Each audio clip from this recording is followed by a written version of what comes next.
think we'll get things kicked off. Good afternoon, everyone. And yeah, I was going to say headphones on, otherwise it'll be a bit like a mime show. But good afternoon, and thank you for joining this afternoon's session. I think if you've heard a lot throughout of today, a big focus of day two of iTech has been on how we not just move from analog to digital, but really important looking at just that overarching digital innovation, resilience, but with that, I think, fundamental view of how do we do this in a really safe way. So for a lot of you that I think will have this as a key focus and has been engaged with TSA over the past couple of years. This isn't, I suppose, a new view in a work programme of TSA. It's been a long, over the past couple of years, starting back in 2017, and we've certainly seen a huge, vast improvement in progression in terms of that partnership and collaboration, and that's some of the key elements and principles that we're going to be bringing out in today's session, not just by myself, but by our panel that you can see on today's stage. So just to give a little bit of a format of today, each of our panel that I'll introduce in a second will be just given a brief overview from in their perspectives, in their organisations, what are some of the key principles and focuses and deliverables that they've been focusing on that encompasses what we see it is digital innovation and how we do this collectively and get to that goal of a first step goal of becoming digital, and then it's that shift change in our minds to go, once we've digital, once we've got those foundations in place, how do we then start really getting to the fun stuff and how we start bringing in that innovation, because that's what we're wanting to really see and how we're going to progress as a sector moving forward. So just to quickly introduce our panel, as you can see here, we are joined by Gareth Lister, Director of Customer and Consumer Products at Virgin Media O2, VMO2. Also joined by Archie Ratcliffe from the LGA, so the Local Government Association, David Hammond, Chief Executive Officer of ChipTech, and joined by Tim Mulvey, Business Strategy and Transformation at the TSA. And we will be virtually joined by Emily Smith, Policy Manager at Department of Health and Social Care.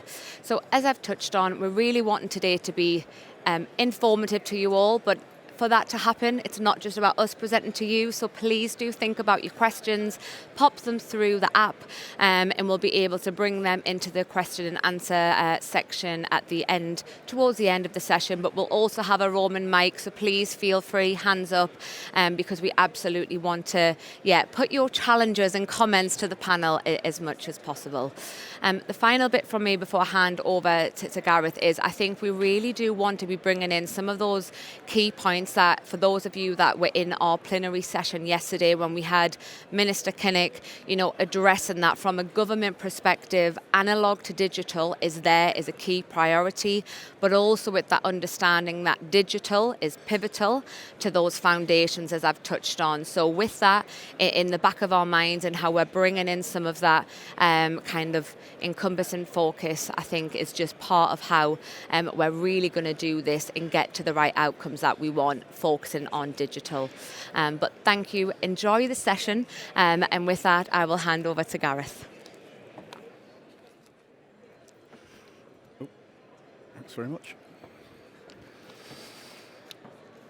Hello everybody, can you hear me? Thumbs up. Thank you, good. So my name's Gareth Lister, and I'm Director of Consumer Products at Virgin Media O2. So I'm responsible for our mobile, TV, broadband and home phone services. And as part of that remit, I'm leading on our digital voice switchover, which is about migrating, for us, approximately 1 million customers off the old copper-based telephony network and onto an IP infrastructure. So in my brief but hopefully informative time up here, I'm going to just do a reminder of why we need to move off the old telephony network, give you a bit of an update on where we are. I'm going to highlight some of the collaborative innovation that has taken place over the last year that will hopefully provide some food for thought and inspiration. And then I'm going to end with a kind of a request for help. So to start with, Let me just see if this is work. So saying goodbye to the PSTN network. So there is, I think, a well-established narrative as to why we need to shut down the old copper telephony network, and it focuses on reliability, and it's legitimate. So that network has served as well for generations, but while other networks have begun to evolve and we're deploying full fiber, we've got aspects of the telephony network that are now automated switching, we've got digital exchanges, the core of the infrastructure is still based on decades-old tech. So that means that it's less resilient, it's end of life. Spare parts are hard to find and in some cases impossible to find. There are no new suppliers for the technology. And we've also got a skills exodus of experienced engineers who are now coming to the age of retirement themselves. So we need to move off this network. Last Ofcom report, there was a 20% rise in faults on the network versus the prior year. So this is an infrastructure that we need to move away from. But yesterday, both in the plenary and on this very stage, I heard a number of really sort of quite inspiring speeches about how digitization is going to kind of fuel this industry and provide a platform for innovation that will ultimately lead to and help people maintain happy and independent lives for longer. So I think as well as the established narrative on improved reliability and legacy infrastructure, there's a kind of slightly more optimistic and go-forward narrative about providing a platform for innovation that hopefully everybody in here can benefit from, but also obviously and most importantly, our end customers. But the challenge is significant. So our focus is obviously to support all of our customers, but particularly the most vulnerable customers as we go through this transition. And around about a year ago, along with other communications providers, we paused our efforts and we essentially did an audit of all of our processes. And off the back of that, we put in additional safeguarding measures, and we established new relationships with entities that previously we wouldn't have worked with. And it was actually at this conference last year that I met with Alison and Charlotte from the TSA and John Stewart from the GMCA and started to talk about how unilaterally we can't execute this migration in a way that is as safe and as reassuring for customers as if we collaborated. And there was a kind of broad agreement that that was a true statement, and off the back of that we created a trial in Stockport with CareCall that I'll come to talk about in a couple of minutes that I think actually is a blueprint for how we can execute this migration safely moving forward, and I'm hoping that I can convince you of that over the next couple of minutes as well. Subsequently, around about 3 months ago, we have restarted migrating customers, migrating non-vulnerable, non-telecare customers, and starting with cohorts that haven't used their phone for 12 months. And then over the next few months, we'll start to migrate customers who haven't used the phone in 6 months, in 3 months, in 1 month. And we'll kind of go through it on a de-risked approach in that manner, putting then telecare and vulnerable customers right to the end, because we need to run more trials just to understand that everything is in place so that we can do that safely. So that's kind of where we're at. We've restarted, but we haven't restarted at scale for telecare and vulnerable customers. So another key theme that came out yesterday, and it was second only to AI, was collaboration. And on this stage, David, you talked about leaving the badge at the door. And it was a sense of the TSA bringing together competitors, companies that were instinctively and sort of, from a market perspective, very competitive, but actually helping them, inspiring them to collaborate. I was going to say forcing, inspiring them to collaborate so that there's a greater good that comes out of it. And that's essentially, I think, the role that the TSA have played with us in Stockport. And we've got a group that's come together across TSA, but with other communications providers. I'm working with our arch enemy, BT. I have kind of twice weekly calls with my peer at BT, and I've really enjoyed working with them. They've got some great ideas, and actually, the collaboration is really kind of keeping us all on our toes, but actually giving us incremental ideas that actually unilaterally we wouldn't have had. We're also working with the local government authority, with Archie. We're working with DSIT. We're working with private telecare providers. And we are trying to kind of make sure that diversity of stakeholders and diversity of skill sets in that group, when we point that towards a common goal, we get to a better outcome than we otherwise would have. So, Stockport, right. The first thing that we need in order that we can start to execute this migration really safely for vulnerable and telecare customers is for local authorities to sign data sharing agreements. And what that means is we have a database of known telecare customers in our customer relationship management system. And we are able to identify customers because they either self-identify and we put a flag on the system, or we do alarm receiving center sweeps. So we see what numbers are being called by customers, and if they've called an ARC number, then we put them on the list as well. But it's not perfect. It's not a perfect list. And so what we like to do, what we must do, is collaborate with a local authority who can provide us with their list of known vulnerable customers, and then we calibrate both the lists, and we find more customers than we otherwise would have if we'd have done the approach unilaterally. So in the example of Stockport, when we ran that data sharing agreement, we found a 15% uplift in customers who were vulnerable that we did not know about on our system, simply because we'd been able to work with Stockport and collaborate and get that data sharing agreement.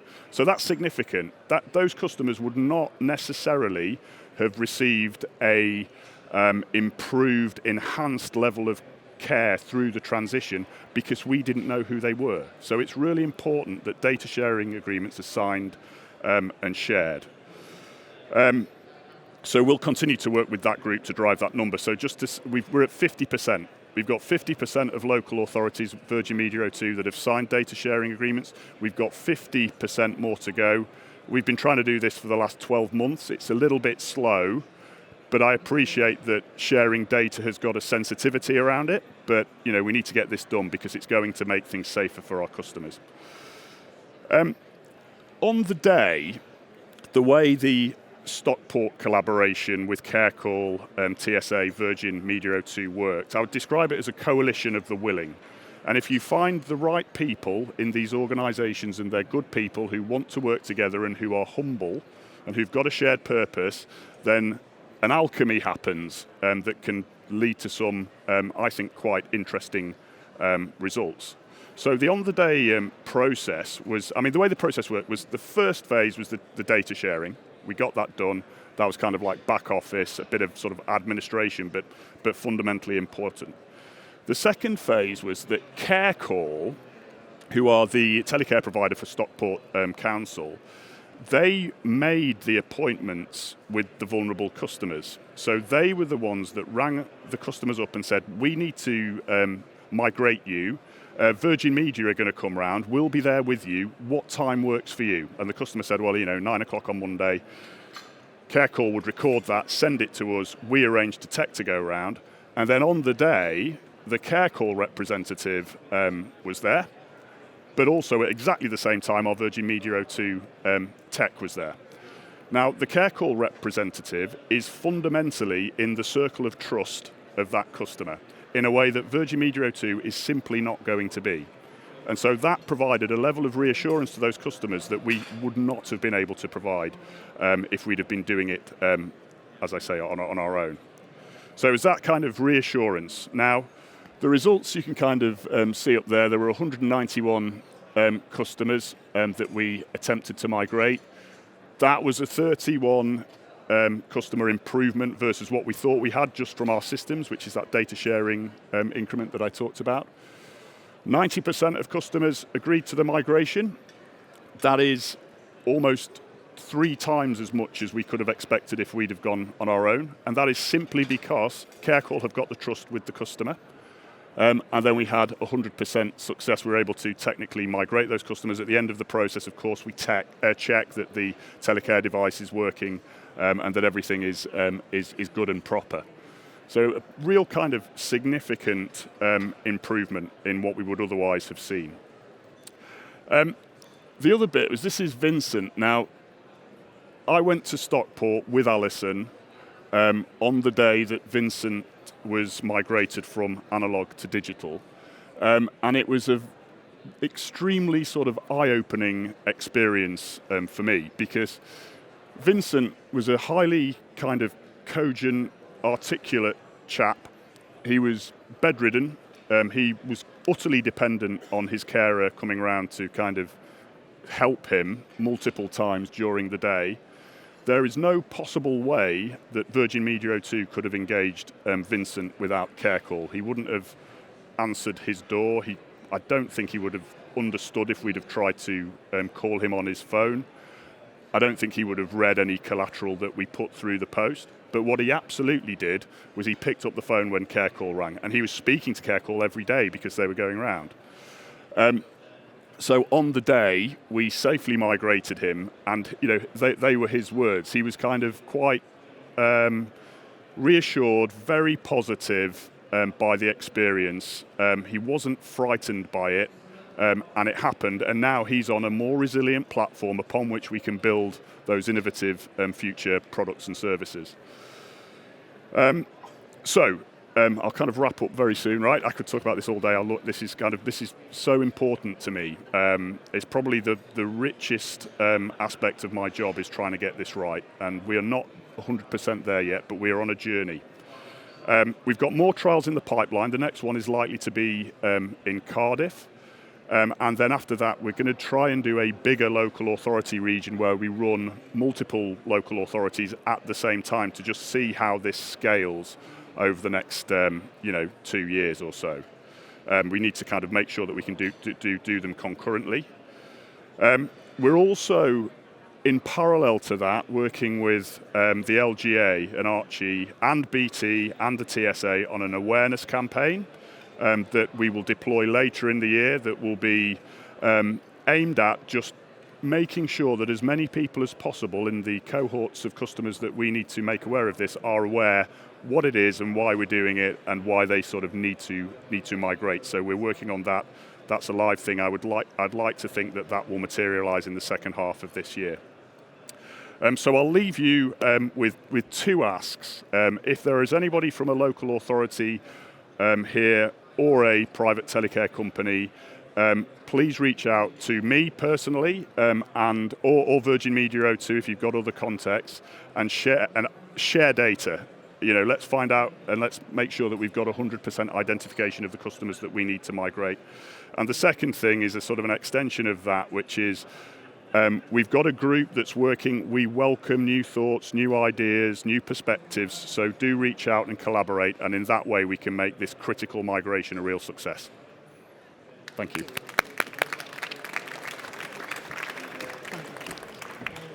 Thank you, Gareth. And I'm laughing there because when you said, I'm not going to say TSA are forcing collaboration, I was like, I think you could probably say we are, but in a positive way. And I think you've touched on some really, really important points there around that partnership, collaboration. But I think what's one of the biggest elements that we seen out of the Stockport trial was that the voice of the person, of the user, has to come through this, and not just when we're talking about proactive and preventative, but also when we're talking about moving to digital. I think we took a lot of learning from not just Vincent, but others that were part of that whole journey of the trial. That's then, TSA, VMO2, and we've been able to take that insight to then look at how do we then build upon that, those kind of learnings and principles. So it's a fantastic work programme that we're so grateful to be a part of. but it needed to happen because, we seen risks, we saw deaths that had to stop. And this is TSA's and VMO2's commitment and others to trying to make sure that we're never in that place again, which I think we absolutely won't be. So yeah, thank you, Gareth.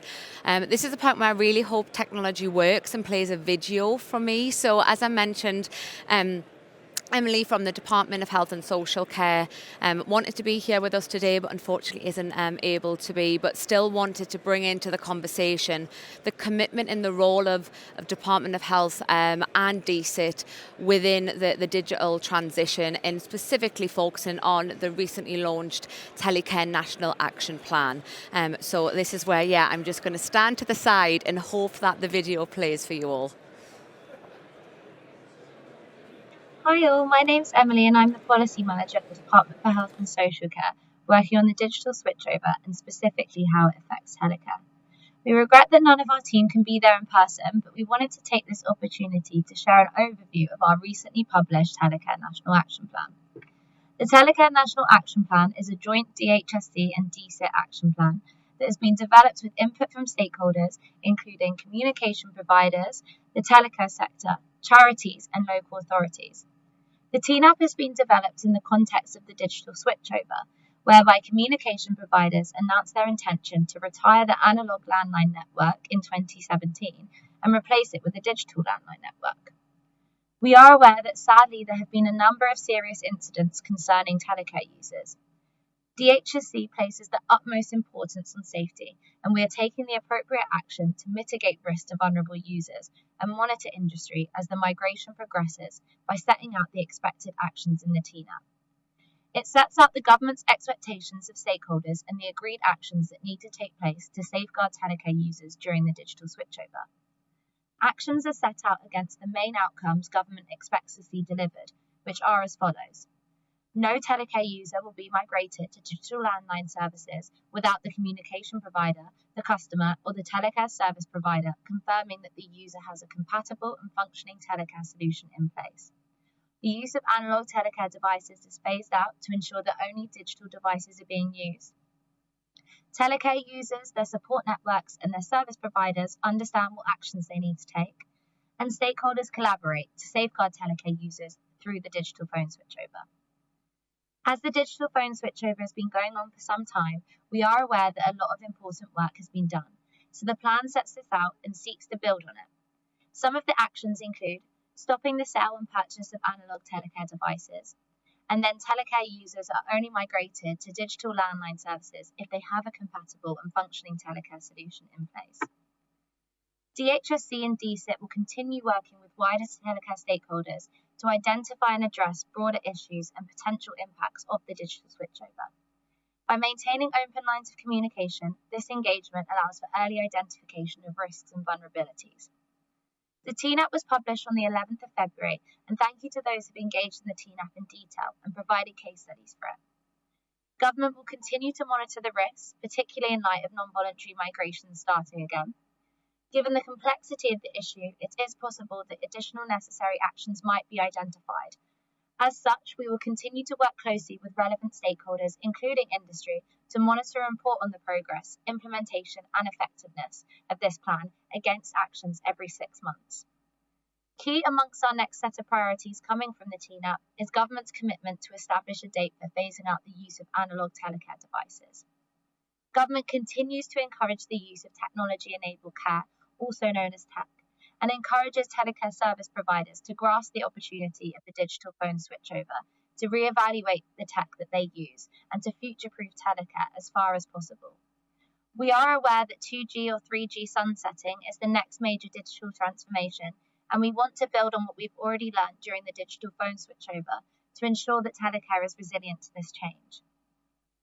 Recent social care announcements on the Baroness Casey review and short-term reform to social care included the setting of new national standards and trusted guidance on the best technology in care. This is so that people receiving care, their families and care providers can confidently buy what works and get the safest, most effective tech in their homes or services, and this will include standards for telecare specifically.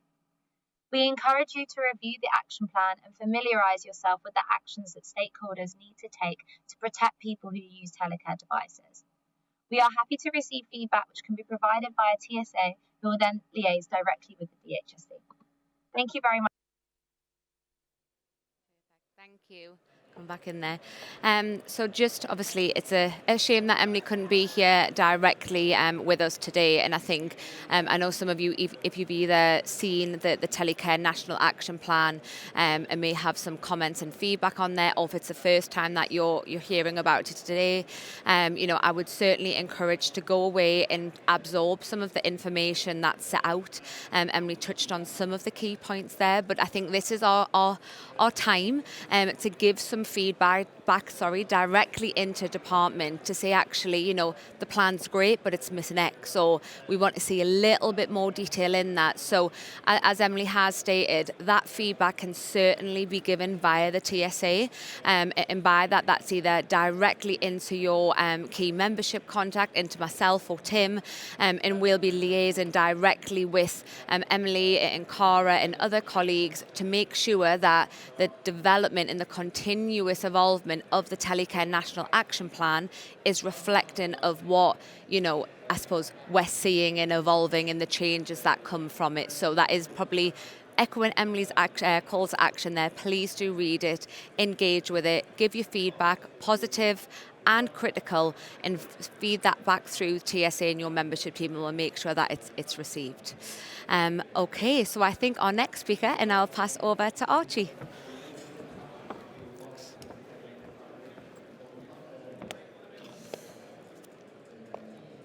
Feels quite retro. Can you all hear me? Feels quite retro having a notepad on stage when everyone uses iPads. So excuse me for that, which doesn't really fit with the point of innovation. But yeah, thanks everyone, and thanks TSA for hosting this event and having us here. As mentioned, I'm Archie Ratcliffe, and Public Affairs and Campaigns Advisor at the LGA. My portfolio covers digital, so it's everything from AI all the way to the PSTN migration, and been working with sort of colleagues across the LGA to really support industry, TSA and colleagues to deliver on the PSTN and safely migrate residents. So what I just want to do is kind of touch a little bit about the role of government to begin with. So the UK government is absolutely right to champion digital transformation. It has the power to revolutionise public services, making them more efficient, user-friendly, and ultimately more effective, improving lives. Digital transformation and technology adoption are foundational to economic growth as well. And local authorities play a really critical role in both standalone organisations working within themselves, but also in how they work with the wider stakeholder network in their communities as well. Councils have a unique position within the public sector technology ecosystem, where whilst holding information on every resident, and exchanging data in nearly every branch of government, and enabling the economy in their places to grow, and they are a pivotal role in driving forward technological progress in every part of the country. And the PSTN migration is a really good example of a major digital transformation project where we can see the collaboration and local authority can play its really important role throughout that journey, and collaborating with individuals in the interest of resident safety.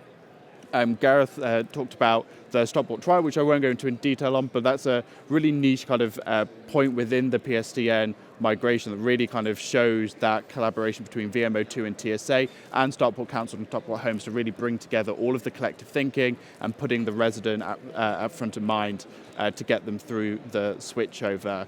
But delivery of PSTN migration really does require a concerted effort to empower local authorities. We all know the financial challenges that local authorities sort of face with sort of pressures and demand on adult social care, children's social care, send and home to school transport and temporary accommodation. So this really does put a challenge on where councils can allocate resource and funding to. So to fully sort of realise the potential of digitally enabled public sector, we really want the government to invest in, if anyone was on the main session just before this, my colleague Eve was talking about that middle ground. So you've got national leadership, you've got enthusiasm from councils and organisations, but there's this sort of centralised coordination at a regional level. So it's decentralised but coordinated national strategy that's really important. So we've been calling for local government centre for digital technology to really encourage that collaboration between councils themselves themselves, but working with the private sector and the voluntary and community sector to help deliver digital transformation. But we also think the government needs to go further, and there's often the term around digital champions that we talk about, and quite a lot of people in reports recognise the role of digital champions in being able to support digital transformation both within councils and also within the wider community, but that needs to go further. Councils need to be empowered with capacity and capability to be able to tackle these digital transformation projects, work with stakeholders and partners to deliver in the interest of both themselves as a council, being more efficient and innovative, but also supporting their residents too. So I just wanted to touch a little bit more on the National Telecare campaign and the role that particularly the LGA and TSA have assumed within that, and being sort of consultative to BT and VMO2's leading it. So there's quite moderate understanding of the PSTN. Everyone here will know what it is. How aware people in the public are is sort of mismatched. And I think both the CPs and ourselves have recognised that it's really important that we go further and beyond that. So the LGA has had a long-standing campaign around the migration to raise awareness amongst councils, and places like Essex County Council have initiated their own campaigns as well to get that awareness up in the Essex sort of region at a much better place. But there's definitely a recognition that we need to go further, and the National Telecare campaign for later this year will absolutely deliver that more nationwide awareness. So TSA and the LGA have an important role in playing in leading digital transformation collaboration, and that's through embedding standards, so the QSF that Alison talks about, and the teams work on that, but also the LGA in terms of how it can prepare the ground, so working with our local and regional partners, get them ready so that they can amplify the National Telecare campaign's messaging, and where we can bring in those insights from the engagement that we have with residents on a day-to-day basis. And we're not starting from scratch, so I've already mentioned that LGA and Essex County Council have commissioned communication campaigns, but also we need to learn from the TV switch off and kind of looking at how do we communicate en masse, streamlined messaging that can really have a public service announcement to quite a large audience base that have really challenging needs as well. So it's about not just getting that message right, but actually how do we get them to take action through that too. So we do see that campaigns of this scale really do need centralised coordination, so it's not to cause panic among some of our residents, and particularly that really vulnerable group that need additional support, and the Stockport trial where you're actually needing to have the care call come in there and support them because they are that trusted voice. And there's also the real critical need to be clear on timelines, and that coordination around getting all of the voluntary sector, community sector together, working with the local authority and the CPs to understand, okay, what is happening here? What does the national campaign seek to achieve? How do we, as the organisations that this cohort of people come into contact with on a day-to-day, are we able to support them if VMO2 or BT or whoever else it might not be so instantly contactable throughout that process? But it's also important to kind of take a step back from the telecare side of this. It's really important. But there are other technologies that are going to be affected by the PSTN migration. And it's important that we raise awareness with our businesses, public sector as well, to conduct audits about their own technology, making sure that that's not going to be impacted by the PSTN switch off. I should say that that's not going to be covered within the national campaign, but it's also something that needs to be sort of happening at the same time so that you're not losing out, as there's absolutely the focus on the residents, but your own infrastructure as well needs to be protected so that you can continue doing what you're doing. And there is that really important thing about scams, and that's why messaging is really important. We're hearing anecdotal evidence from local authorities that scams are increasing, and actually with a national campaign, you are, by doing something really important and really meaningfully led, there is that risk that there are unscrupulous people out there who will try and use this as an opportunity to scam vulnerable people, and we need to tackle that quite directly through the campaign too. The last bit that I want to explore, and one of the pieces of work that I've been leading on within the LGA is that we've, since the sort of end of last year, are working with Helen Morgan MP, Liberal Democrat for North Shropshire, and we set up an all-party parliamentary group for digital communities. For those of you who don't know about all-party parliamentary groups, APPGs, they are a mechanism within Parliament that works with MPs and members of the House of Lords, bring together resource, and they sort of lobby national government and also work with the sector to kind of really focus in on a couple of key issues. So we set up the digital communities APPG. My kind of rough description of that is to take a step back and look at the whole picture of our community and how they have the digital infrastructure, skills, resource, capabilities to be able to allow themselves, but also their residents to live in a modern world. We set a 12-month program with that APPG, but with the recommencement of non-voluntary migrations and also plans in development on the national campaign, what we wanted to do is kind of focus on the PSTN migration and produce a short, still ended up being 17 pages, a report about the PSTN, which really goes into some of the details and the challenges faced within the PSTN. So we conducted 3 all evidence sessions, which BT, VMO2, Sky, TalkTalk, GMCA, WMCA, Essex County Council, DPA, TSA, and a couple of others that I'm sure I've forgotten, Age UK, all gave evidence to through those oral evidence sessions, really exploring some of the key themes and the issues around the PSTN. And next on Monday, Alison mentioned it on the main stage as well, next Monday we'll be launching that report, and so you're going to get a little bit of a preview of some of the key messages. So this is exclusive sight of some of the themes and ideas that came from within the report. So the key messages are, this successive governments have allowed the PSTN to be industry-led, the migration to be industry-led. Absolutely fine, but that creates a really complex landscape because you have CPs working at different timelines, different scales of customer base, different technological solutions, and their timelines all vary. And this is a really sensitive, personal issue that can have significant repercussions, as been mentioned. And whilst witnesses really supported government interventions that we heard from Emily, the TNAP, the PSTN checklist, and the PSTN charter, there was a little bit of skepticism about how effective those interventions can be. Not all CPs are signed up to those. It's voluntary. What is the accountability to making sure that all of those CPs and MNOs who are signed up to those charters are being monitored for that compliance? We also found within that report that the role of government needs to be a lot more strategically defined. And that's not just for the PSTN migration, that's all digital transformation projects. They are major undertakings that require centralised management from central government. Gareth touched on data sharing agreements. It is so critical that data sharing agreements are signed. If you don't have one in place, if you're not sure if you've got one in place, check in with your teams if you're a local authority. Get in touch with the LGA. We have a template on our website that we created with LOTI, the London Office for Technical something. I always get that wrong. Speak to them, get in touch, because we will help you on the journey, and get in touch with your CPs as well and get that in place. One of the other bits on data sharing agreements that's really critical is housing associations. There is a massive gap between where local authorities are in data sharing agreements to where housing associations are. So if you're a housing association, get a data sharing agreement in place, because that's a slightly more complex landscape as well if you've got the one for the main building, but also your residents inside. So it's important that everyone fulfills those data sharing agreements.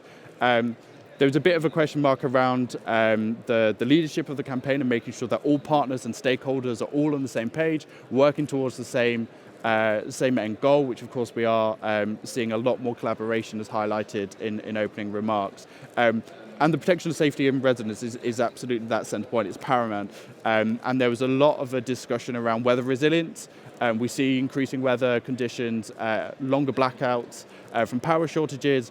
The report looks to Ofcom and the energy sector as well to really go further, so that if you are that individual who your landline is down, you don't have Wi-Fi, your mobile signal is just not very good in your area, you live in not spots, and you have a fall and you can't use your telecare alarm, you can't make contact with the outside world, what happens in that scenario? And it's about having that battery backup that goes longer than the current standard to really give people that safety and security in the event of emergency.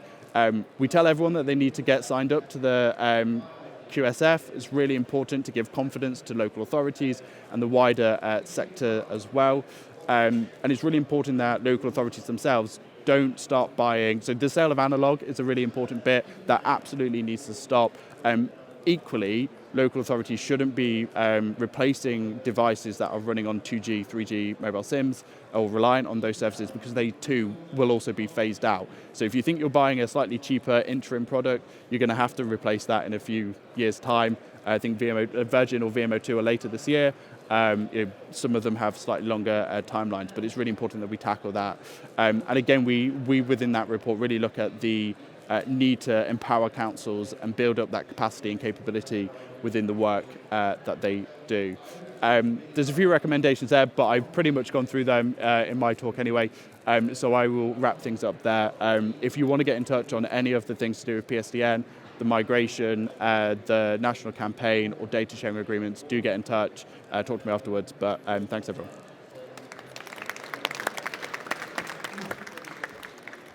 Thank you very much, Archie. And I think the fact that, there's lots of the recommendations and actions in there, I think you can probably all see, and there's lots of common trends and alignment, but that's absolutely what we've been striving for, certainly over the past 8 months, where I think the relationship between TSA and LGA alone is really, really formed, and then with others, likes of Tech UK, etc. So thank you, Archie, and who's been sitting patiently waiting for his chance to come and chat to you all, and I'll now hand over to David. Thanks, mate. Thank you. Yeah, I'm the headline act. Can I just say, I'm going to start before I go through my slides, actually, that often there's a lot of words within this industry, and to hear of the great work, and often sometimes when we get reminded in these panel sessions about data sharing agreements, and not just can we get a data sharing agreement, but actually then turning that into actions, and to hear about Stockport Council going out with VMO2, but also the leadership of the TSA as well. That's real action, that is, and it's a blueprint for others to follow. So actually, round of applause. I think first Charlotte, who led that, and the team that sat there. I think they've done such a great job, and we're proud to be part of it. So my name's David. I'm Chief Executive of ChipSec. I also sit in a group called SRIG for the TSA, so I lead on risk and resilience. Just a bit of, it's not a plug about ChipSec. I've got much bigger, wider stories about the industry to share, but the company, we've led the analog to digital shift in Australasia. That's basically finished now. There's a lot of lessons learned from it. We're leading the shift over here as well, so there's lots of learnt experience here in the UK. We've got about 200,000 devices over many customers as well. So what I'm going to do is I'm going to take a little bit of a step back, and then I've got a bit of a call to action. So we're talking now about we've got to go digital. We probably would have said the same thing back in 2017 and 2018, but sometimes it's good to remind ourselves, because actually sometimes there's a lot of knowledge at the start and then we lose it. And I just want to bring it back again, right? So the risks of analog within our sector. Does anybody here, I know that I'm getting a little bit fairly old now, you're all young and sprightly now, I guess many of you apart from me, but who remembers dial-up internet? And who remember? Yeah, I wouldn't have thought that, ladies, to be honest with you. And who remembers dial-up banking? When you put your telephone, you put your bank number into the phone, and then you got the dial tones in the phone. Does anybody remember that? All right, okay, then that's the real one, isn't it, Lisa? Right. So, okay, so what used to happen is you'd put these tones in by using the numbers, and then there'd be a server on the other side, and it'd recognise the tones, everything would be great, and then it'd get your details up, and everything would work, everything's brilliant. Telecare used to work exactly in the same way, and an alarm would go through, and it'd use a series of dial tones, and the dial tones would be there, and it would be the security function and the message that gets through over to the alarm receiving centre. And dial tones over an analog network works really well. When you put them over to a digital network, there's lots of these things that sit in the middle, and they try to be really clever, and they can distort the tone, and they can get in the way of what's going on the tone. So what you can see here on the screen is a dial tone there. It's a picture of it. And you can what happens when we digitalise is that we're trying to find the start of the tone, and then the end of the tone. I won't do the beeps and bops. My colleagues might want me to do that. But look, literally, when you try and digitalise this tone, sometimes the computer doesn't know where the start is and where the end is, and sometimes it doesn't know where the gaps are. So because of that, unfortunately, it makes it difficult to go to digitalise it, and there's risks that get involved. And some of our industry colleagues have been talking about dropped calls in our industry. Literally, let's put it like this: you press a button, it might not work. And if it doesn't work, somebody may be left on the floor, and somebody's left on the floor, then somebody could sadly lose their life. So that's what's going on in the industry. And we've got a challenge. So I just mentioned about 2017. Some of you may remember the digital paper that the TSA, and I should have brought it with me. Alison wanted me to, so I could wave it around. But this paper came out in 2017 about we're moving from analog over to digital. We've been talking about this for a while now. 2 million people rely on telecare. Our estimations are around 700,000 are now digital. So we're not even halfway. We've got 1.3 million devices still to upgrade. If I put that now into working days, and it's really important, we don't normally push this message out because we don't want to scaremonger, but that's 2,653 devices per working day. And that's as of today, that's accurate. We've got a challenge. One of those devices don't get upgraded. That's the risk of life to the person that I was just talking about before. So we've got a challenge, and we've got to move quickly over the next 2 years. So in terms of case studies, you know, we've heard about the wonderful work with Stockport and VMO2, but with the amount of devices that we have to move from analog over to digital, what I can say is we're the ones that have migrated, we are maturing now as an industry. The device is a lot more resilient, the communication networks paths are more resilient, the monitoring platforms are more resilient. We're in a great place in the industry now, and we can move quickly. Just personally, from my own experience with Chiptech, we've worked with Mediquip in Derbyshire, and we've upgraded 3,000 devices in 3 months, really carefully planned, really carefully targeted, and it went swimmingly. We work with Taking Care. Taking Care, no doubt, they've got a best-in-class service. 70,000 devices now have moved from analog over to digital. They were a first mover. They took a lot of the risk on themselves on the early days, but now they've matured down, of course. But 70,000 devices, they've done it. It's brilliant. They can, others can, and there's lots of learnings. If you speak to the people from these companies, I'm sure that they would help you. Wouldn't they, Stuart? Yeah, cool. Okay, so look, my message is this. You know, hey, look, you know, Virgin Media people there, you've got really, really great, clever people that are coming out their way and trying to do the best for the industry. You know, work with them, and please don't delay. In terms of strategies for success, there's way that we can accelerate things as well. So as a business now, it's a little bit of a plug for my own company, Chiptech, but there's ways that we can do it.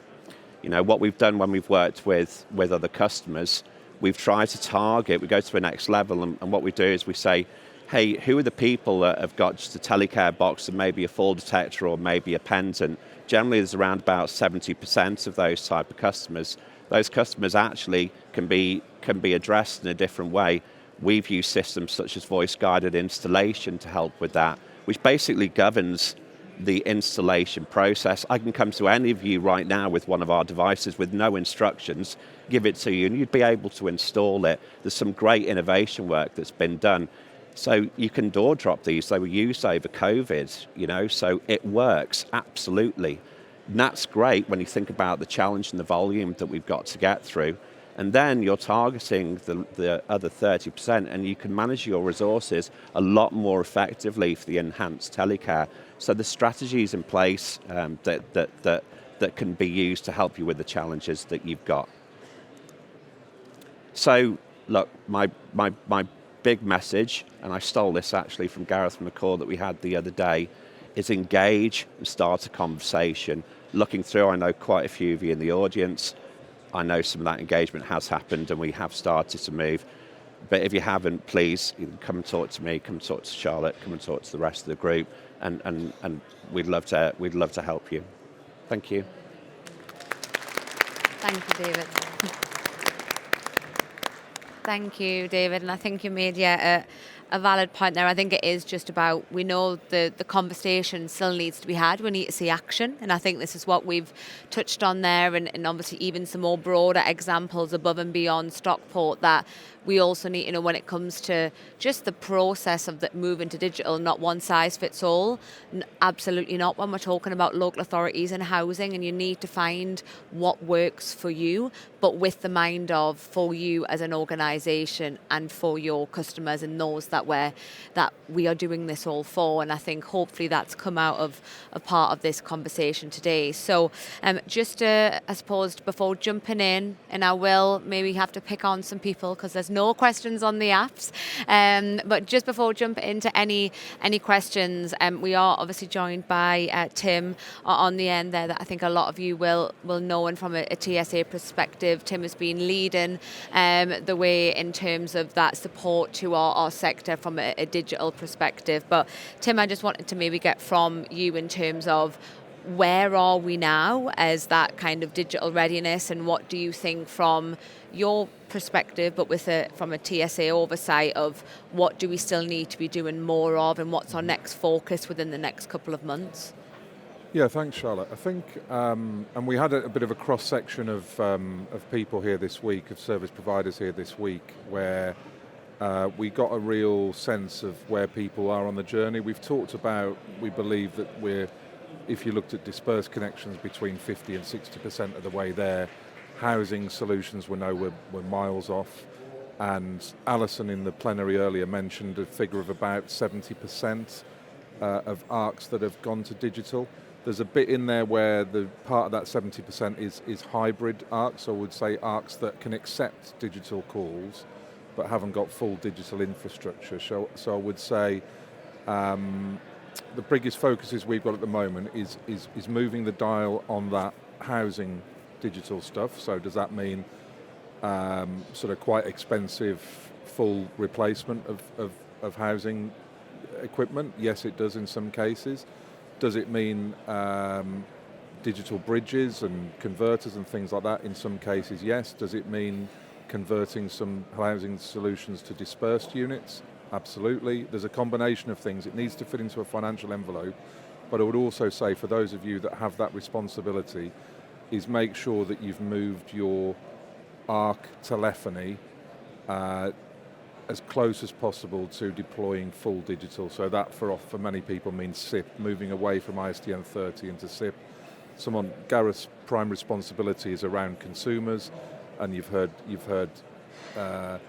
deadlines from BT, which are January 2027. But actually, if you talk to the business account managers in BT and Virgin and other commercial businesses, they're still focused on 2025 and moving all of those business products away from predominantly analog base. So I think that's where we are, but they're probably the main focuses for me at the moment. Great, thank you, Tim. And I think maybe slightly weaving in the topic that some of you might be thinking, why hasn't money been spoken about whilst we've been in here in funding? And that is fundamentally the key challenge. And TSA's risk survey since 2021, what has been the top risk to our sector, and it's the cost and finding that funding for digital transition. So there is a question, and it's probably maybe a little slightly mixture between Tim and Archie here, but given that funding challenges that we are seeing, what are the LGA and TSA doing to seek government funding to close the investment gap, which is the real barrier of converting and getting us to that digital readiness stage? Shall I go first? So it's a challenge, and I think the funding aspect, I mentioned it earlier, is that we know that local authorities are under absolute immense pressure, and there is a commitment from government to reset the relationship with local government, and part of that is predicated on at the next spending review and future spending reviews, giving us a fair funding formula that actually empowers councils and gives them more money and allows them to invest in the services beyond those statutory ones, so that they can improve the life and outcomes of people in their community. So we are pretty much day in, day out lobbying national government to encourage that funding gap, to close that funding gap and empower councils to be able to spend more money beyond those statutory services. I think there's a bit alongside that, which is councils already do amazing stuff and they do really innovative activity around the tech space. So there's a level of collaboration and insight learning that you can get from working with other councils, and I think that can go some way in closing some of those gaps. But at the same time, this is a long-standing ask for us is around that role of digital champions and empowering. And in reality, it's not a huge amount of money when you sort of kind of calculate the kind of roles that you think councils would need. It is a drop in the ocean compared to government spending on other initiatives. So really building up that internal council capacity and capability, and that's about skills and that's about actually having the time to do stuff. Digital champions end up being someone's half a job. It might be an add-on. There's different variations to what people define it, but I think from our perspective, rest assured that we are absolutely holding government's feet to the fire of genuinely meaning to reset that relationship and providing that long-term multi-year settlement to local authorities.